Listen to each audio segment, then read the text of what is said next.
For those who have dared to dream of working directly alongside Ryanair boss Michael O'Leary, your sports fandom may have put you out of the running before you ever had the chance. Ryanair is seeking applications for the role of financial assistant to Mr. O'Leary, but if you're a fan of Dublin GAA, Manchester United or Leinster Rugby, you need not apply. The job may not be for everybody. The listing refers to the role as the dog's body to Mr. O'Leary. A dog's body is someone doing work, often boring or monotonous, that most others would rather not do. Many listed requirements are as you would expect.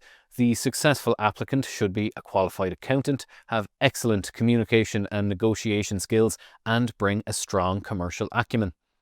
The last requirement on the list reads, no Dub, Man U or Leinster supporters, Munster and Man City fans preferred. Though he was raised in Mullingar, Mr. O'Leary was born in Kanturk down in Cork and is a supporter of Munster Rugby.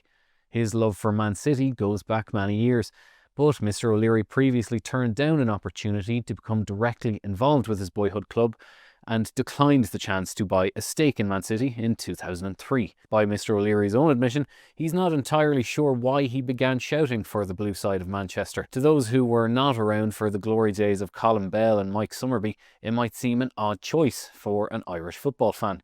But, based on an interview he gave in the early days of City's modern success, one might feel compelled to slap the Ryanair chief with the Glory Hunter label.